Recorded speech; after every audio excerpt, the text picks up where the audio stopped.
আসসালামু আলাইকুম। সবাই কেমন আছেন? আশা করি সবাই খুব ভালোই আছেন। আজকে আমি আপনাদের জন্য পুকুরের একদম তাজা তেলাপিয়া মাছের একটা রেসিপি নিয়ে আসছি। বাজার থেকে কিনে তো আমরা কম বেশি সবাই খাই, কিন্তু পুকুরের তাজা মাছের স্বাদই কিন্তু আলাদা। আজকে আমি আলু দিয়ে মাছের ভুনাটা একদম ঘরোয়াভাবেই তৈরি করে দেখাবো। প্রথমে আমি মাছগুলোকে হলুদ আর লবণ দিয়ে মেখে সবগুলো মাছ গরম তেলে দিয়ে দিব। মিডিয়াম আঁচে রেখে মাছগুলোকে আমি ভেজে নেব। খেয়াল রাখবেন যাতে অতিরিক্ত ভাজা না হয়ে যায়।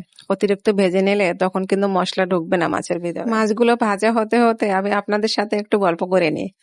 আপনারা কি এ পর্যন্ত আমার কোনো রেসিপি দেখে একবারও ট্রাই করে দেখেছেন যে কেমন হয় আমার রান্নাগুলো? একটু খেয়াল করলেই দেখবেন আমার সব রান্নায় মশলা কিন্তু আমি খুবই কম দিই, কিন্তু স্বাদে অতুলনীয়।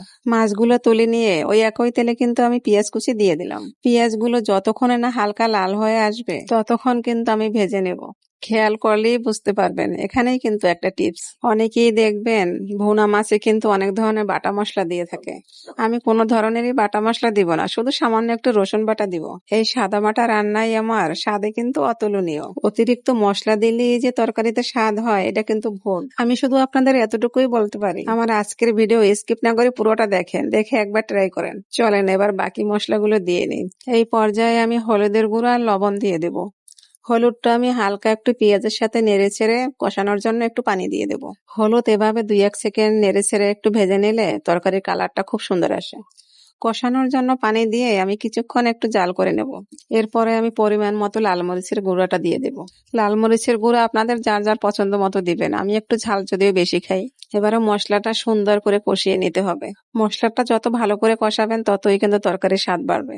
এবারে আমি মশলার ভিতরে আলুগুলো দিয়ে নেব। আপনাদের আবার প্রশ্ন থাকতে পারে, আলুর ভিতরে সাদা সাদা এগুলো কি? আলুর সাথে আমি কয়েকটি কাঁঠালের বিচিও দিয়ে দিচ্ছি। আমার কাছে কাঁঠালের বিচি খুব ভালো লাগে তাই। এবারে আলু আর কাঁঠালের বিচি সুন্দর করে কষিয়ে নেব যতক্ষণ না মশলার উপরে তেল ভেসে উঠছে। দেখেন আমি কত সময় নিয়ে আলুটা কষিয়ে নিলাম। এই পর্যায়ে দেখলে কিন্তু বোঝা যাচ্ছে তেল ভেসে উঠছে। এখন আমি ঝোলের জন্য পরিমাণ মতো পানি দিয়ে দেব। ঝোলের পানি দেয়া শেষ। এখন আমি ওয়েট করব বলক আসা পর্যন্ত। বলক আসতে আসতে কিছুটা সময় ব্রেক নিয়ে নিলাম, আপনাদের সাথে গল্প করি। আমার কথার ভিতরে যদি কোনো ভুল থেকে থাকে প্লিজ আপনারা কিন্তু ক্ষমার দৃষ্টিতে দেখবেন। আপনাদের কাছ থেকে একটা পরামর্শ নিতে চাচ্ছি। আমি ভাবছি এই সপ্তাহে একদিন অন্তত একটা লাইভ ভিডিও করব। কি বলেন আপনারা? আপনাদের মতামত জানার অপেক্ষায় থাকলাম। এবারে চলেন আমরা রান্নার শেষ কাজটুকু সেরে নিই। বলক আসা মাত্রই কয়েকটা কাঁচা ঝাল আর তেলে ভেজে রাখা মাছগুলো দিয়ে দিলাম। এভাবে আর কিছুক্ষণ রান্না করব। রান্নার কিন্তু একদম শেষ পর্যায়ে চলে আসছি আমরা। দেখুন আস্তে আস্তে কালারটা কতটা চেঞ্জ হয়ে আসছে। রান্নার সাথে সাথে আজকে কিন্তু আপনাদের সাথে গল্প করার বেশ সময় পেলাম। আপনাদের সাথে এতটা সময় ধরে গল্প করতে পেরে আমার কিন্তু আজকে বেশ ভালো লাগছে। আপনাদের কেমন লাগছে অবশ্যই কিন্তু কমেন্টে জানাবেন। তরকারিটা যখন এভাবে মাখো মাখো ভুনা হয়ে আসবে এই পর্যায়ে তখন আমি কিছু তাজা ধনেপাতা উপর দিয়ে ছিটিয়ে দেব।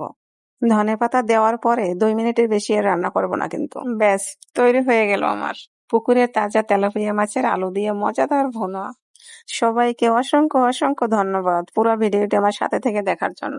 ভিডিওটি ভালো লাগলে আমার সাথেই থাকবেন। ভালো থাকবেন সবাই। আল্লাহ হাফেজ।